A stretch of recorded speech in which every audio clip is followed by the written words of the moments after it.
நீங்க விஷயமா mind map போட பழகணும்.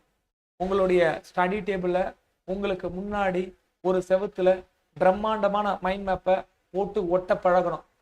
அந்த மைண்ட் மேப் போடக்கூடிய மாணவர்கள் யாரெல்லாம் இருக்கீங்களோ அவங்களுக்கு இந்த சக்சஸ் ரேஷியோ அப்படின்றது பல மடங்கு இன்க்ரீஸ் ஆகும்.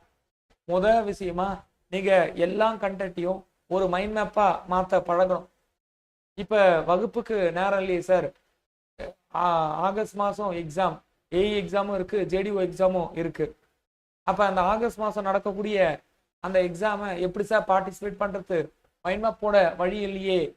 அதுக்கு தான் நான் சொல்றேன், மைண்ட் மேப் உங்களுக்கு போட நேரம் இல்லைனாலும் பரவாயில்ல, எழுதி எழுதி எழுதி எழுதி பழகுங்க. எழுதி எழுதி பழகாம சக்சஸ் அப்படின்றது ஒரு துளி கூட கிடையாது. நீங்க எழுதி பழகணும். கிளாஸ்ல உட்கார்ந்தாலே சக்சஸ் அப்படின்னு சொன்னா அது முட்டாள்தனம். 5am கிளப்ல டிஸ்கஷன் அட்டன் பண்ணாலே சக்சஸ் அப்படின்னு சொன்னாலும் முட்டாள்தனம். 5am கிளப்ல டிஸ்கஷன் நடக்கும் பொழுது கையில ஒரு நோட் பென்னோட நீங்க உட்கார்ந்தீங்க அப்படின்னா அதுதான் சக்சஸ். நிறைய பேர் என்ன எப்படி கான்டாக்ட் பண்ணணும்னு கேட்குறீங்க. இங்க ஸ்கிரீன்ல டிஸ்கிரிப்ஷன்ல ஃபோன் நம்பர் இருக்கு. இந்த நம்பர்ல நீங்க எனக்கு கான்டாக்ட் பண்ணலாம். அப்ப